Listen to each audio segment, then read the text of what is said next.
What's up YouTube? I'm here doing my prediction video for UFC 201. Let's start at the bottom. The first fight is Cesar Armendina versus Damian Brown. And Cesar was on that Ultimate Fighter, the recent Latin America one. He looks like he's got some striking and some grappling, but he doesn't look amazing. I don't think Damian Brown looks amazing either. Neither of these guys really look UFC level. They look like they're primarily like jiu-jitsu guys, I guess is the best way to put them both. I'm going to pick Damian. I just think he looked a little bit better in his UFC debut. I think he has more experience and just is a little bit better of a grappler overall. So I say he wins by either decision or submission. Neither of these guys, like I said, look that great though. Next is Ryan Benoit versus Freddie Soriano. And this is basically two strikers with some wrestling each. But I'm going to pick Freddie. I think that he's more athletic. He's got the better striking overall and more power. I think if Ryan Benoit could drag this in the third round, he could probably get a finish late, but I still have a feeling Freddie's probably going to win by first or second round knockout, so that's how I got it. Next is Michael Graves versus Bojan Volchek. And Bojan is, he looks alright. I mean, I thought his UFC debut was really close. I thought it could win either way. I think Michael Graves is just a really good wrestler, and that's about it. But I think his wrestling is really, really good. I think it's good enough where he can beat these kind of lower-level guys until he starts running into good people. And that's more or less just how I see it. I think his wrestling is just way too good for... It's kind of like Kamaru Usman already at this point, where it's like unless he's fighting better people, his wrestling isn't as good as Usman's, but I still feel like it's better than most of these lower-level guys. So I think Michael Graves will just be able to hit takedown after takedown and either win by decision or like a late finish. Next is Wilson Hayes versus Hector. I don't know how to say this guy's last name, so I'm going to try. Wilson Hayes was supposed to fight Demetrius Johnson for the flyweight belt, but Demetrius got hurt. This guy, Hector, is stepping up on a couple days' notice. He's like a decent striker with some grappling. I just feel like Wilson Hayes is going to be able to take this guy down whenever he wants, and we'll probably be able to submit him. It's probably not going to be a very exciting fight just because this guy took this fight on such short notice. So I got Wilson Hayes by like first round rear naked choke. Next is Anthony Hamilton versus Damian Grabowski. And Anthony Hamilton's a good wrestler, and that's it. I mean, there's nothing else to say about this guy. His striking, his jiu-jitsu, neither one of them are that great. I think Damian Grabowski is the better striker and jiu-jitsu guy. I think the wrestling is definitely in favor of Hamilton, but I think Damian just has way more ways to win, and he could definitely get grinded out, but I'm just going to go with the more exciting fighter. He might not necessarily win, but I just have a feeling that he's going to catch him sooner or later just because Anthony Hamilton's been finished so many times. It's just hard to trust in his wrestling skills alone just based on how many times he's been knocked down and submitted. So I'm going to pick Damian Grabowski to win by TKO. Next is Ross Pearson versus Jorge Masvidal. And Jorge Masvidal's got to be like the most unlucky son of a bitch ever. Like, I feel like he's won 2 of his last 3 split decision losses. I thought he won clearly against Ali Quinta, and then I thought he also pretty clearly won against Ben Henderson. The only one I thought was close was the one against Lorenz Larkin. I thought that one could have went either way, but I just feel this dude gets screwed with split decisions like every single fight he's in. It just feels like it goes to split decision, he always loses.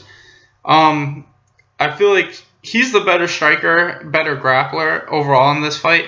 I think Ross is probably a little bit faster, but that's about it. I just feel like striking, technique, power, and grappling, he's better everywhere.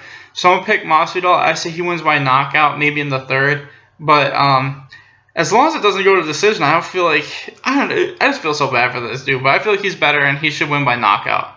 Next is Ed Herman versus Nikita Krylov. And Nikita Krylov has looked really good, but at the exact same time, he's been fighting these guys who kind of just try to blitz him, and they gas out, and then he just kind of finishes them. I feel like Ed Herman's got the type of style where as long as he doesn't stand at range with him and lets him use his really good karate, I feel like if this fight's in the clinch and if this fight's on the ground, Ed Herman's got the better conditioning than Nikita Krylov. And Ed Herman, I think, is better in the clinch and on the ground than Nikita. I think Nikita's probably just a little bit bigger than him. But I feel like the longer this goes, the more it favors Herman. I think, like I said, his conditioning is definitely way better. I feel like the only area where Ed Herman's weaker than him is when they fight really long because Nikita's got really good karate, especially from the outside. So I'm going to pick Herman. I think as long as he goes with that forward game plan where he just keeps coming after him and keeps clinching with him and beating him up, he'll probably finish him late second, early third. Next is Ian McCall versus Justin Scoggins. And Justin Scoggins is a good karate guy, but that's about it. I don't think his grappling's that great. I think it's all right, but it's just not on the same level as McCall's. I feel like McCall's striking is good enough where he could hang on the feet with Justin, and then he'll hit takedowns as the fight goes on to score points. I think this will probably be a fun fight. I just feel like Ian McCall, like I said, he's going to hit takedowns when he needs to, and that'll rack up the points for him, and I say he wins by decision. Next is Francisco Rivera versus Eric Perez, and Eric Perez is decent. I wouldn't call him great. Francisco Rivera is the same. I call him decent. I wouldn't call him great. It's kind of like a more well-rounded guy versus a guy who's just a striker. I feel like Francis Rivera, as long as he can keep the standing, he'll probably win. But I think Eric Perez will be able to hit takedowns when he needs to.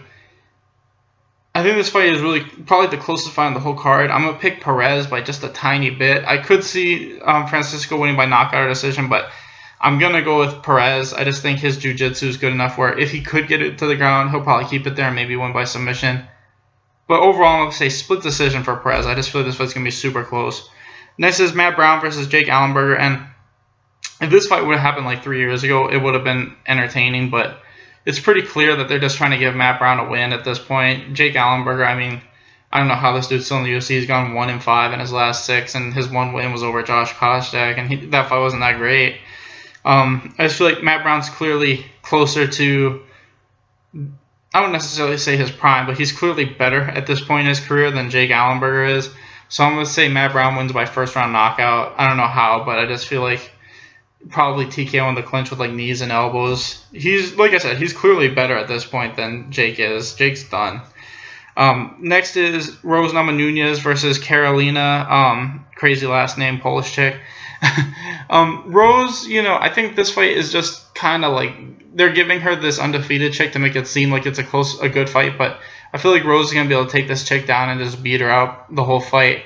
I think striking-wise, Rose is probably a little bit better than her too.